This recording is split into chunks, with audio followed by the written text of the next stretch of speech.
The latest on the situation in Maine, 18 people so far have been confirmed killed, and at least 13 were injured in mass shootings at a restaurant and a bowling alley in Lewiston, Maine on Wednesday night.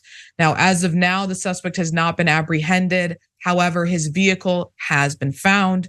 There is a massive manhunt underway. So again, we have limited information coming out at this time. It's still relatively breaking news, and the manhunt is still underway. So not everything has been confirmed yet, but here is what we can say we know right now. From Associated Press, the shooting appears to have unfolded in multiple locations, including a bowling alley where a children's league was taking place, and a local bar, officials said. The death toll may be revised up or down due to the level of carnage, a senior federal law enforcement official said.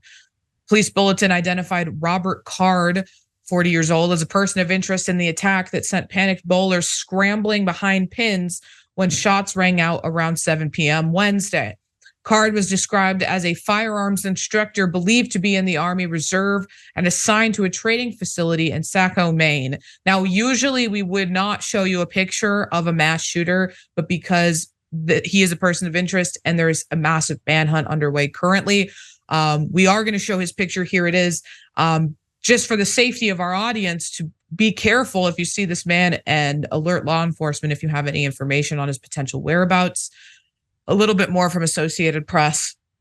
The document circulated to law enforcement officials said Card had been committed to a mental health facility for 2 weeks in the summer of 2023. It did not provide details about his treatment or condition, but said Card had reported, quote, hearing voices and threats to shoot up the military base. Telephone number listed for Card in public records was not in service. So, Sharon, I've covered so many of these stories now. It's just in the short time I've been working for TYT, because this country refuses to take any sort of meaningful action to curtail gun violence. And every time one of these stories breaks, the right-wing reaction always seems to be, now is not the time to talk about politics. But we then see the families of these victims say, no, now is the time, because my relative might still be alive if we actually took meaningful action to ensure that guns don't get in the hands of dangerous people. And now we know that this is someone who has made threats in the past to carry out shootings. Clearly someone who should not have had access to a firearm, but was still able to. In fact, who's still able to be a firearms instructor. Yeah. Well, I think that we often focus on the morally corrupt side, the side that lacks integrity. We all know the right thing to do here, but you're pretending that you don't. That side, all in on it. They're not going to do anything, even when children lay dying in the street. It just is that simple. So I like to sometimes focus on the other side, who could do something here. And that includes the American people who are being held hostage by these tiny, tiny groups with some money, checkbooks that they're willing to just throw it around to get their way. And their way is about carnage, bloodshed, and carnage. If we really wanted to do something here, if the White House, the Democrats, and I'm not saying that they don't, but they don't have good political game. There's a fiery preacher who just maybe you don't feel like going to church. I haven't been in years, but anyway. But they get you going. And they energize you. It's a movement, a political figure, someone, something that you rally behind because you just, a dance move, something.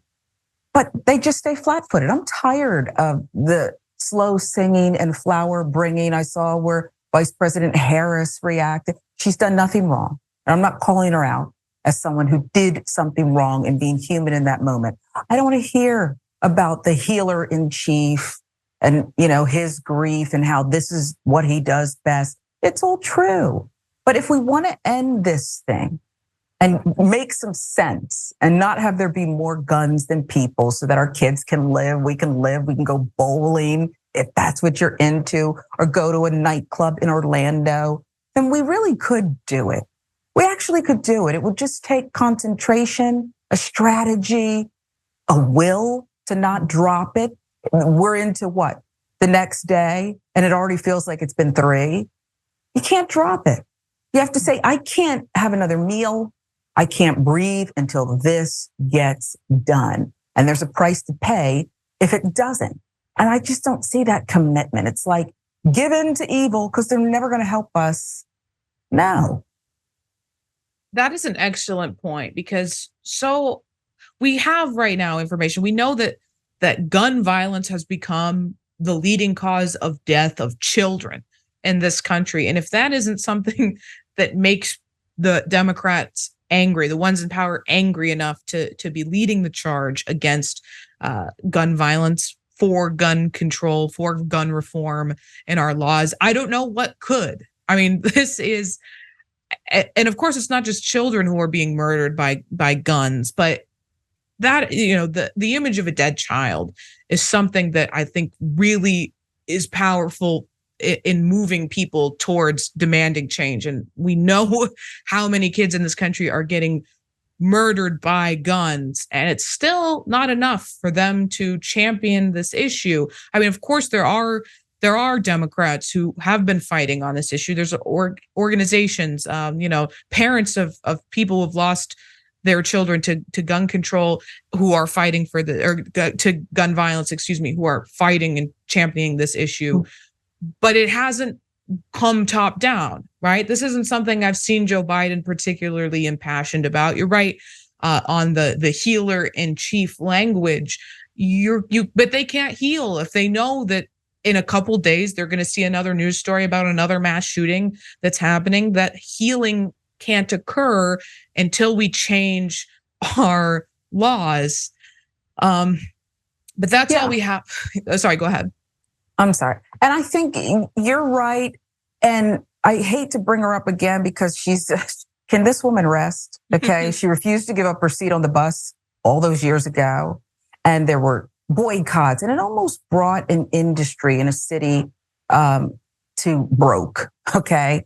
You needed people to ride buses. Okay. You needed, when sanitation workers said, I'm done, but they didn't just do it for a day or two.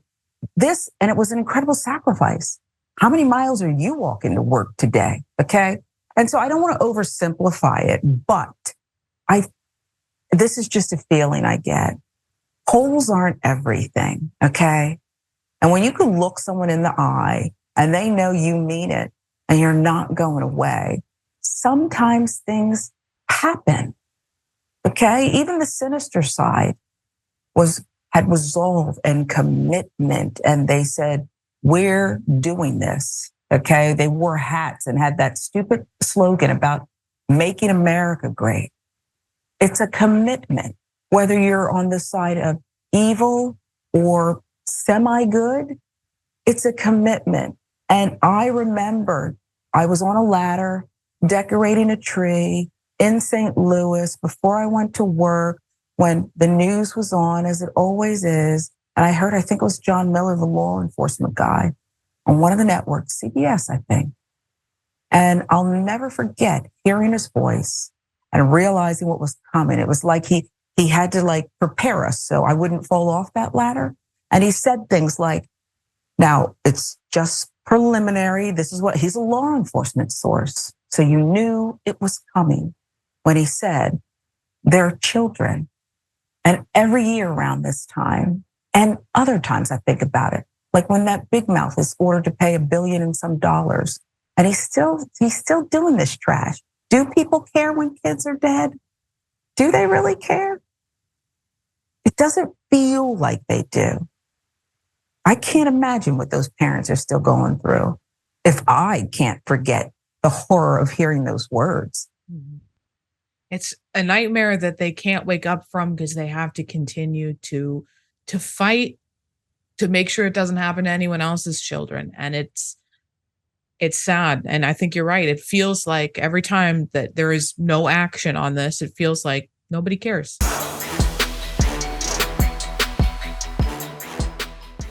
Check out the Damage Report podcast each day, wherever you get your podcasts, whether Pocket Casts or Stitcher or iTunes. You can join me as I give you the news and stories you want, with a range of co-hosts and interview guests jumping in on the fun each day. Again, that's the Damage Report, wherever you get your podcasts. And if you get them at iTunes, don't forget to rate and review. Sometimes I'll read them live on the show.